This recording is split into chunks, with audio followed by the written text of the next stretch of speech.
মা মাটি দেশ, দেশ ও দেশের মানুষের ভালোবাসার টানে কোটি মানুষের হৃদয়ের স্পন্দন।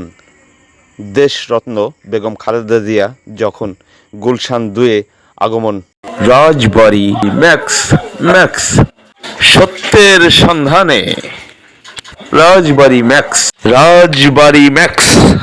বাংলাদেশ জাতীয়তাবাদী দলের চেয়ারপারসন সাবেক মাননীয় প্রধানমন্ত্রী বেগম খালেদা জিয়ার ঢাকা গুলশান 2-এ আগমন উপলক্ষে রাজবাড়ী জেলা 1 আসনের সাবেক সংসদ সদস্য, গণমানুষের নেতা, রাজবাড়ী জেলাবাসীর প্রাণপ্রিয় নেতা, বিগত দিনের বহু ত্যাগ, নিপীড়িত নির্যাতিত অপেক্ষা করে আন্দোলন সংগ্রাম করেছেন, গরিব দুঃখী মেহনতি মানুষের ন্যায্য অধিকার ফিরিয়ে দেওয়ার লক্ষ্যে কাজ করে যাচ্ছেন রাজবাড়ী জেলা 1 আসনের সাবেক সংসদ সদস্য আলী নেওয়াজ মাহমুদ খোয়ম এবং রাজবাড়ী পৌরসভার তিনবারের সফল মেয়র আলী নেওয়াজ মাহমুদ খোয়মের পুত্র, ভবিষ্যৎ রাজবাড়ী পৌরবাসীর প্রাণপ্রিয় মেয়র হিসেবে যাকে দেখতে চান তিনি হচ্ছেন অর্ণব নেওয়াজ মাহমুদ ঋষিত।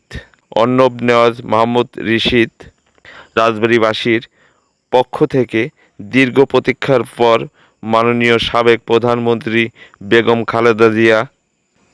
খালেদা জিয়াকে এক নজর দেখতে ছুটে যান ঢাকা গুলশান 2-এ, যেখানে সারা দেশ থেকে বাংলাদেশ জাতীয়তাবাদী দলের সকল নেতাকর্মীর উপস্থিতিতে স্লোগানে মুখরিত সমাবেশে অংশগ্রহণ করেন।